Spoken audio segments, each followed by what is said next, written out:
Are we live? I think we are. I've got a little notification saying we are. Hi, everyone. I am Steph Hodgins-May. I'm the Greens candidate for Macnamara, and I am thrilled to be joined by Dan Bleakley. Many of you would know him as the man who started coal miners driving Teslas, but there's a lot more to Dan. He's a mechanical engineer. He's a Tesla enthusiast, a climate activist, and most recently, the founder of Coal Miners and Teslas. Before we kick off and I run through some questions with Dan, I'd like to acknowledge that we're on Kulin Nation's land and pay my deep respects to elders past, present and emerging. Sovereignty has never been ceded, and the Greens are committed to doing everything we possibly can to really bring justice for First Nations people. So Dan, it's a great pleasure to be here. Thanks so much for joining us. Yeah, thanks very much, Steph. I really appreciate it. And yeah, looking forward to having good chat tonight. Likewise. Well, I was very fortunate to get to go out for a spin in the Tesla in my hometown of Blampede, where I grew up last week. And I was absolutely blown away by the power in that machine, like 0 to 100 in 3.5 seconds. Just amazing stuff. And just, I think, shows how far technology's come. But I am really keen to know what gave you this idea? What prompted the idea of coal drivers in Teslas? How'd you get started? Yeah, so I've had the Tesla for about 18 months now. And when I bought it, so I live in inner Melbourne and I really don't need a car. I like riding my bicycle around the city, but I'm really passionate about electric vehicles for, people in outer suburbs or in the regions. And I bought the car to show as many people as I possibly can how incredible electric vehicles are. And so I was doing that, and then COVID hit. And, we had our lockdown in Melbourne, and actually sent the car to WA for 5 months, and a friend used it as an Uber, and she took about 400 people when it was an Uber as well. So the car's had probably close to 1,000 people in it all up over the last sort of 18 months, I think, when you include everyone I've taken recently. But also, so then after COVID, I got the car back and then wanted to go for a 2-week holiday up to my hometown in central Queensland, which is the town's called Clermont, and it's actually the closest town to the Adani mine, which is being built at the moment. So it became quite famous when Bob Brown took the convoy up there just before the last federal election. So it's a coal mining community. It's in the Bowen Basin. And I grew up there, so I did all my schooling there, and I've still got a lot of friends and family up there. And yeah, I took the car up, and I had the intention of showing it to a lot of people, but I didn't plan on videoing anything. And I was staying with my brother, and he works at a coal mine in the region, and he took the car to work for a week. And I just said to him before he left, I said, if you show any of your mates, if any of your workmates go for a drive, can you just try and film them while they're driving it, because I'd love to see what their reaction is like. And so he did, and the first person he put in there is a guy named Mark. It's one of his workmates, and it's the video that kind of kicked it all off. And Mark's a coal miner. He's got a big bushy goatee and a mullet, and he's he's into cars. He's a bit of a petrol head. But the clever thing that my brother did was, instead of putting him in the passenger seat and taking him for a drive, he put Mark straight in the driver's seat. And because it's a small town, there's lots of country roads. So he told him just to drive slowly out to a country road. So he didn't tell him how fast it was or anything. And then he said, just come to a stop here, and then tells him to plant it. And the car, it does 0 to 100 in 3.3 seconds. So it's faster than a Lamborghini. And Mark's not expecting that at all. And it's very safe, mind you. Like you're not out of control like a normal car, as you know now, Steph, but it's super safe. So he floors it, and he gets this amazing grin on his face, and it's a real authentic experience. And the video, probably a lot of people watching may have seen it, but it's a beautiful video, and it went viral. And yeah, when I saw it, I thought, wow, as an activist, you're always looking for ways to communicate. And I thought, wow, we might be really onto something here. So that's how it started. Yeah, it's amazing. I like that feeling of acceleration. Like the closest feeling I could describe is a roller coaster at Auckland, Luna Park, and you do feel so incredibly steady, and it's unbelievable. And you also didn't accelerate really fast before I got in the driver's seat, so I really didn't know what to expect. Yeah. And so I suppose, going back up to Queensland, what was the reaction initially before these folks had a chance to put their pedal to the metal and experience it? What about about your activism more broadly, I suppose? Yeah, I mean, there is tension there in my hometown, because I've been an activist for a couple of years now, and I've done a few things with Extinction Rebellion. I did a 10-day hunger strike to advocate for urgent action on climate a couple of years ago. And so a lot of people in my home community would have seen that, and so it has been tense for me and my friends and family back home, I guess. But I think the powerful thing with this is that you're showing what technology, like good, clean technology, can bring, and the opportunities that it brings, and that this transition that we need to have, like we desperately need to transition to sustainable energy. What this does is it says, because I think the fear in these communities is that their standard of living is going to drop. That's the worry. But I think what this does is says, well, actually, like the new technology that's there, it's far superior to petrol powered, fossil fuel powered cars. And here you can drive it. Like, have a go, have a try. And so I think that this project, it's really about exciting people about the clean tech future that we want, and sharing it with really communities that certain interest groups and politicians that have tried to divide us. They've tried to pit us against each other. They've tried to put people who want action on climate against coal mining communities, where in actual fact we're on the same team, and we want the best for everyone. So the Liberal Party and the Nationals and the News Corp, they're trying to turn us against each other. But what I'm trying to do with this project is bring us together and say, no, you guys are the problem, and we all need to act on this. Yeah, absolutely. And I think that comes through pretty loud and clear in the videos you're recording. Why Tesla? Yeah, so I get a lot of feedback and questions. Why do you focus so much on Tesla and not other car companies? And there is a very good reason for that. I'm going to call them legacy auto companies. And when I say legacy auto, I'm talking about Ford, GM, Toyota, Volkswagen, all the major auto companies, right, that have been making petrol and diesel cars for many, many decades.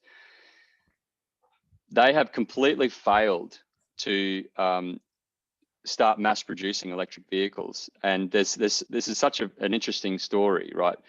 They have hundreds of billions of dollars tied up in factories that produce petrol and diesel cars. So they have engine departments, they have transmission departments and lubrication departments and all that.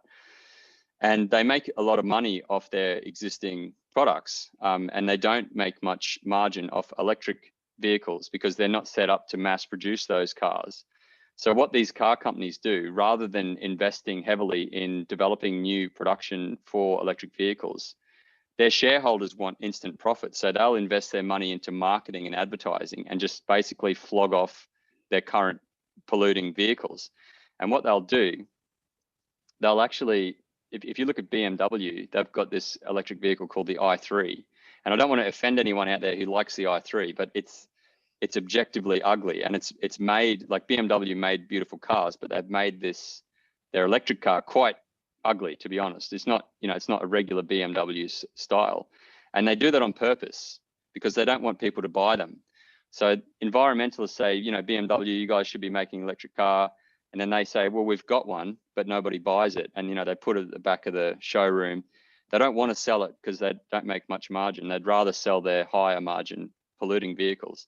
Now, Tesla, on the other hand, has been a 100% electric vehicle company from the beginning. They've never produced petrol cars, and they're really starting to pull all these legacy auto companies into making electric vehicles now. But the legacy auto companies like Ford and GM, they're so far behind and they haven't been developing the manufacturing like Tesla has, that they're just not going to keep up, and they're still not serious. Like, you got Ford still advertising their Ford Ranger, their diesel car. They're heavily marketing that car on television, radio, and Facebook. And so they're saying they've got an electric car, but they're also marketing this polluting car. So they're just not serious. Whereas Tesla, their mission is to accelerate the uptake of clean technology. So yeah, that's why I'm kind of all in on Tesla. Yeah, no, I gathered that in our trip together. But what I think for some of the feedback that I've had is from people going, yeah, I'd love one of these vehicles. They're great, but I don't have a spare, 70 to 100 grand to buy one. How do you respond to that sort of critique? And what do you think we can do? Maybe a Dorothy Dixer, but to really provide an environment where people can afford to break into the electric market. Yeah, totally. So there's a few points to make there. So it's not accurate to compare a modern electric vehicle like a Tesla Model 3 with a petrol or diesel car, because these Teslas are getting like 1 million kilometers out of their battery pack and motors. So, and there's virtually no servicing. So you're getting like four or five cars worth of mileage out of the same vehicle with a Tesla. So you look at the cost, like, and first of all, you can look at it like you're getting much more bang for your buck in terms of kilometers driven with one of these electric vehicles. So they don't depreciate as quickly. So there's 3-year-old Model 3s in the US, they've only depreciated by 5%. The running costs are much cheaper. So, if you charge it off peak in Melbourne for 10 cents a kilowatt hour, it's a 75 kilowatt hour battery pack. So that's $7.50 for a full charge, and you'll get 460 kilometers out of that. So that's, a fifth of the cost of what you'd pay for petrol. So that's the first thing I would say, that even without subsidies, in the long term, these cars are already cheaper. And I understand that it's still a big upfront cost for a lot of people. So what we need to do is do what countries like Norway have done and subsidize electric vehicles. And, Norway's provided essentially a 25% subsidy on EVs since 2001. That's rapidly accelerated the uptake in Norway to an extent where 75% of all new vehicles in Norway are electric. And we compare that with 0.7% in Australia.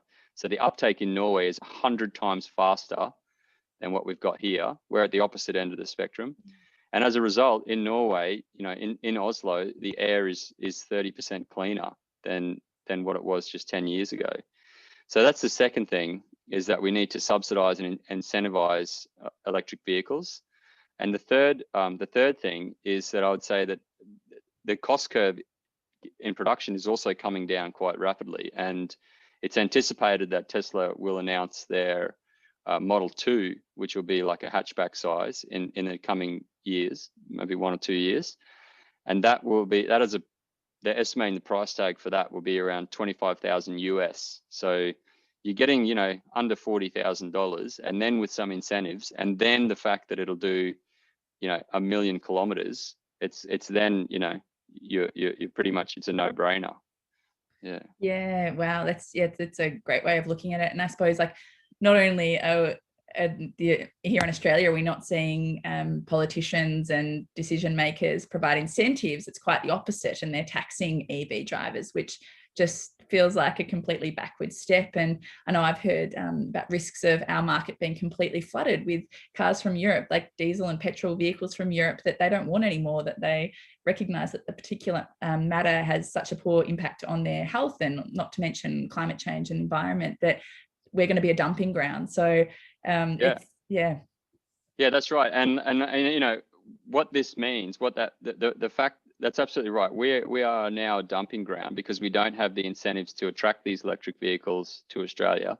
So we become a dumping ground for high polluting diesel and petrol cars. The direct result of that is that Australians and their children end up with more diesel particulate in the air, which they breathe in, goes into their lungs, it goes into their bloodstream, it goes into our brains. You and I have diesel particulate in our lungs because we live in a city that has a lot of pollution, and our kids are breathing this stuff in every day, and it causes, really terrible health impacts.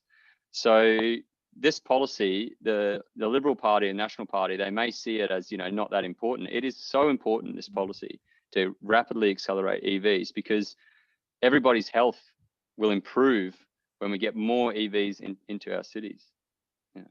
Yeah, no, absolutely. And look, Dan, what do you think? You've taken a lot of people on the road, from coal miners to pollies to aspiring pollies to rainbow suited men in in country towns. Do you feel like when you first get in the driver's seat, and then when you get out, that you are shifting mindsets and that people are starting to click onto some of these concepts? Yeah, absolutely. I think, no one's ever got out of the car disappointed.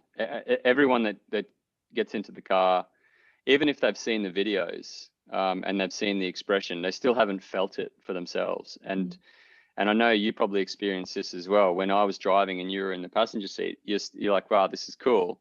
But then when you sat behind the wheel and you felt what it was like to drive, that was a whole different experience for you as well. And that's the same thing that everybody experiences. It's like explaining to someone what it feels like to go on a roller coaster. Like, I can use all the expressive words I can think of, but you'll never understand that feeling unless you go and ride a roller coaster.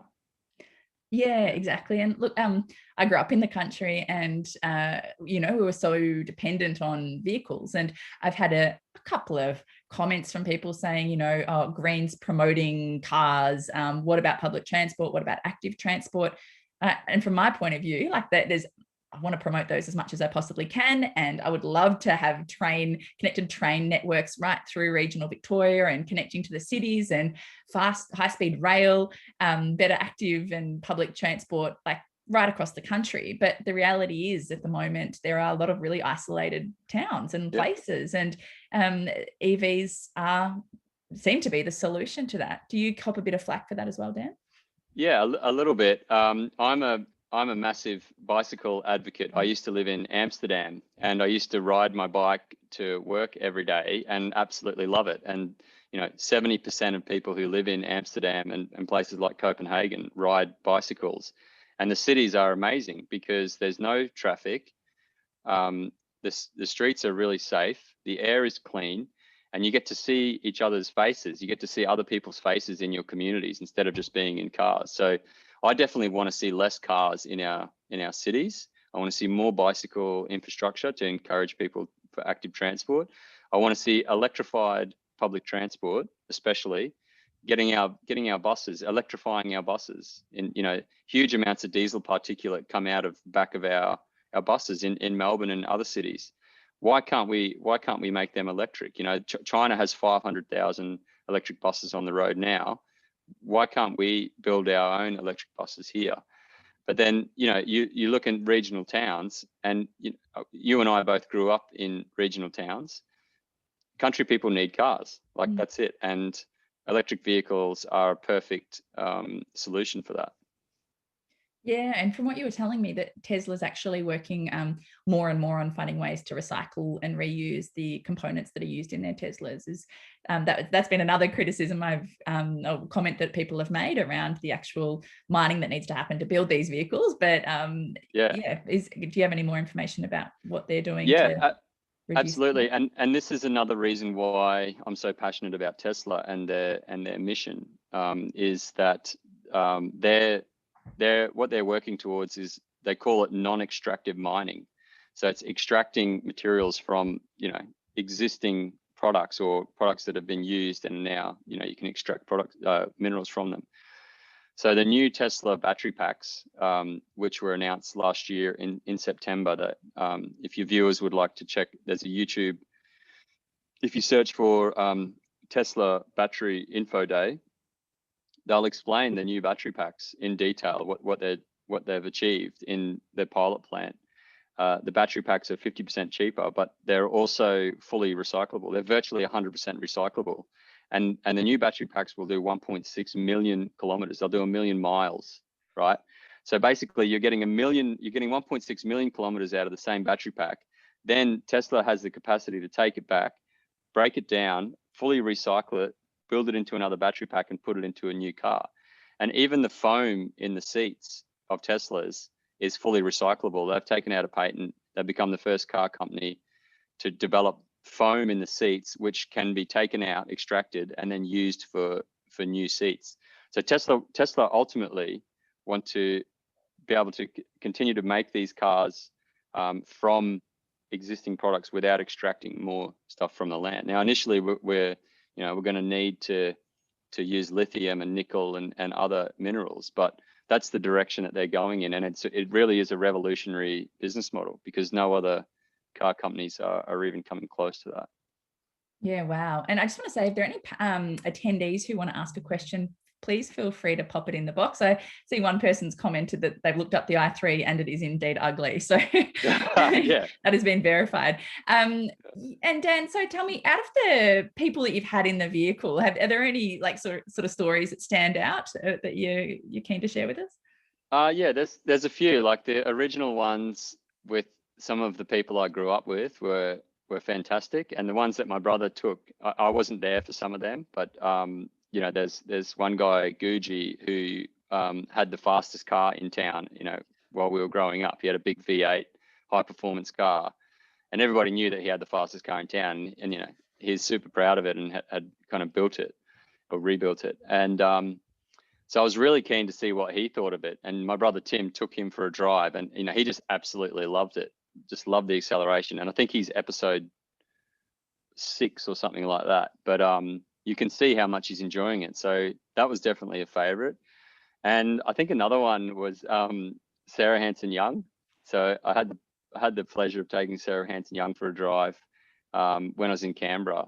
And she's a very, very good driver, very confident driver. And she just was absolutely loving it. And so that was really enjoyable as well to see her enjoy it. Yeah, great. And so what's next for coal miners in Teslas? What have you got planned for the rest of this year? Well, I'm kind of making it up as I go along. I'm getting a little bit of funding now, but I'm still needing a little bit more funding. But my goal is to keep this project going all the way up at least until the federal election. And I want to go around the country and focus on regional towns and let regular Australians drive the car. If they don't want to be filmed, that's fine. If they want to be filmed, I'll film them and talk to them about EVs and about clean technology. So I want regular Aussies. I want to take politicians and mayors of local towns. I want to take sports stars and anyone else really that wants to have a go. And I want to create discussion. I really want to create discussion around electric vehicles and around clean technology and the future that we want to build for this country.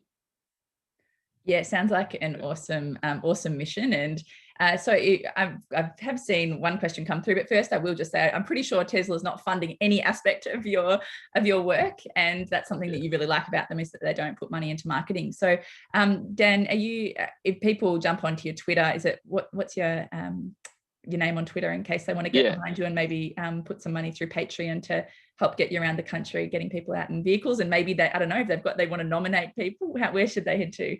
Yeah, so my main platform for getting feedback and posting is Twitter, and my handle is at Daniel Bleakley. So it's Daniel, my last name's Bleakley. And then on my bio, you'll see a link to another account called Miners in Teslas.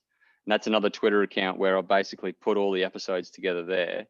But then we've also got a YouTube channel, which is called Coal Miners Driving Teslas. So the official name is Coal Miners Driving Teslas. And then our Patreon account is also Coal Miners Driving Teslas. And people can chip in anywhere from $4.50 to $100 a month or whatever they feel like. And then, they can give me feedback. And if I'm in their area, they can suggest people that I go and visit or take for a drive, and they can suggest that I go to different places, and I'll take all that on board. And I really want this to be a social media driven project. Yeah, awesome. And we'll share links for that as well. But I have had a question come through saying the elephant in the room from Rod is range. What's the range like? You might have covered that briefly, but How are things? How Yeah. quickly is the technology improving? Yeah, so range really isn't an issue. Like it's made out to be a big issue, but it's really not. My car does 460 kilometers of range, but really you don't even need that, because the way that it works is you have these fast charging stations dotted between cities. So if you need to go from one city to another, you can stop at a couple of fast charging stations on the way. So, last year I drove from Melbourne to Adelaide, and I stopped twice at the Tesla charging stations. And, the current Tesla charging stations, you're getting 800 kilometers of charge per hour. So in half an hour, you'll get a 400-kilometer charge. The new version 3 Tesla charging stations are getting 1,500 kilometers an hour. So in 20 minutes, you'll get 500 kilometers of charge. So for these long trips, you're not limited by the battery. You're limited by how often you need to go to the bathroom. Basically, you could drive for 400 kilometers and you stop for 20 minutes and you're ready to go again, basically. So that's if you're going into city. If you live in a city, if you've got a garage, you put in a wall-mounted charging unit, which you get with the car. You just get an electrician to install it, and every morning you'll start with a full charge. So I've never been in a position where I haven't felt confident that I'm not going to get where I'm going. And, I've been to quite a few regional places now. So yeah, I think the range thing, that's done and dusted. And, Angus Taylor, a couple of weeks ago, he was quoted as saying that he won't drive an electric vehicle because he has to travel so many kilometers every year. And, I actually trolled him a little bit, because on the way down, I stopped at the Goulburn charging station, and I filmed. It's on the YouTube channel. You can check it out if you want. But I basically filmed myself driving from the charging station past his office in Goulburn, and it's 300 meters, and it took me like 2 minutes to get to his office. So, and 2 days before that, I'd driven 2,000 kilometers in 2 days. So, Angus Taylor really has no excuse for not driving an electric vehicle. Yeah, no, yeah. Dan, another question's come through from Durban. What happens if you do run out of charge? Do you have portable batteries for rescues, or do Tesla have roadside assist? I think in the US, the roadside assistance is a lot more developed than what it is here. And I think they do have these, mobile charging vans that might come out. And I'm sure that's going to be like a small business thing that's going to pop up as electric vehicles, the uptake, really starts to ramp up. So I'm not sure about other EVs, but Tesla will tell you if you're not going to make it to the next city or to the next charging station. I'll give you a heads up. Or they might say, the screen, it might come up and say, just drop your speed back to 90 kilometers an hour so you'll make it comfortably, or drop it back to 85 k's an hour. So it'll give you a good warning. So you really have to want to muck up to not be able to make it. But yeah, I think what will happen is that these mobile charging units will develop as well. And I mean, worst case, if you run out of battery and there's no one around, you get a tilt tray truck and that'll come and take you back to the charging station. But to be honest, I've done 30,000 Ks in it now, and I've never felt in a position where that was going to be an issue. Yeah. Yeah. Much like running out of fuel, I suppose. Yeah. Exactly. Dan, how long do you think it'll be until we're all getting around in EVs? Like, is it, on the horizon, do you reckon, if we could see a bit of leadership from state and federal governments? Yeah, well, I want to see it happen as soon as possible, because, as you said before, if you live in a city in Australia, you can smell the pollution, and where there's no human alive today in the world who lives in a city who hasn't been breathing this stuff in every single day. So when we do get to 100% fleet of electric vehicles, our air in our cities is going to be amazing. It's going to be so fresh that we're like, how did we ever live without this before? It's like, people in Melbourne, when we had lockdown, after a couple of days, the air just was so clean and fresh. And that was one of the benefits of what was a hard lockdown, was that we had clean air. Well, we can have lockdown air permanently if we ramp up the uptake of electric vehicles. Now, again, looking at Norway, they're banning the sale of petrol and diesel cars by 2025. That's in 4 years' time. So if Norwegian citizens won't be able to buy a petrol or diesel car in 4 years, and that it'll still take a few years for the fleet to completely transfer over, but it's possible that by 2030, the vast majority of cars on Norwegian roads will be electric, and their citizens will be breathing pure, clean air. And now, I think that's something we need to really go at as hard as we can.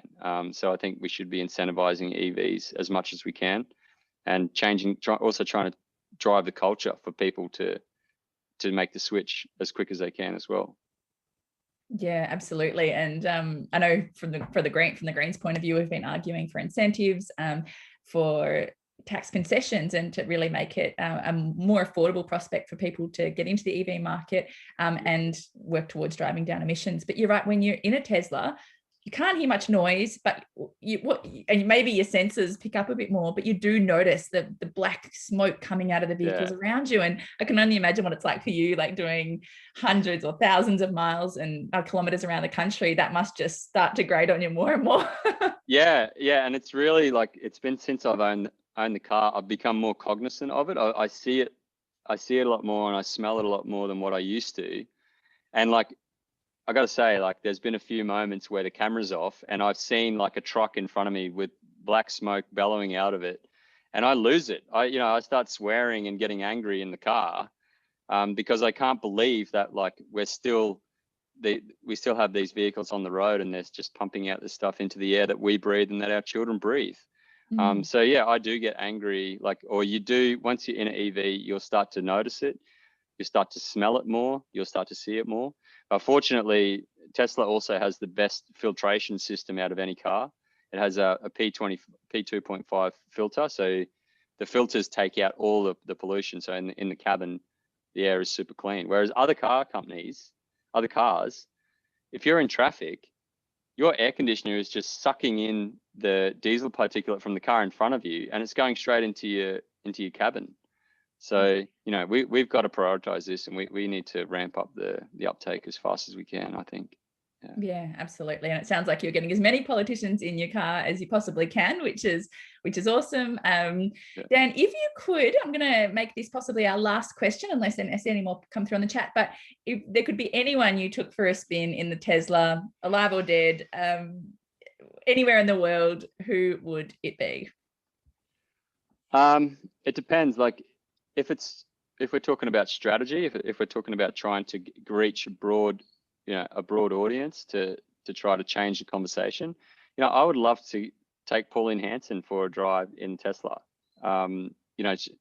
She and I might be on the opposite ends of the political spectrum, but I think that she would love it. And I think a lot of politicians, I took Malcolm Roberts for a drive a couple of weeks ago. I'm willing to take anyone for a drive, and if our people on the other side of the political spectrum are keen, I would love to take them for a drive, because I want this to be a collaborative thing, not just like, it's great that the Greens are driving it, but I'd love to share it with other people from different political perspectives, I guess.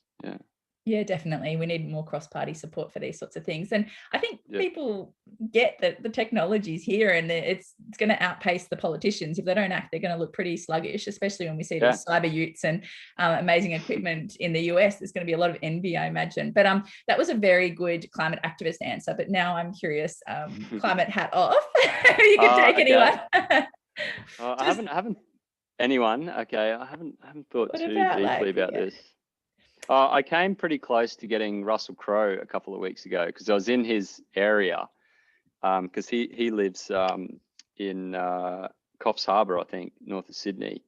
But the timing didn't quite work. But maybe it will when I head back up in a month or two.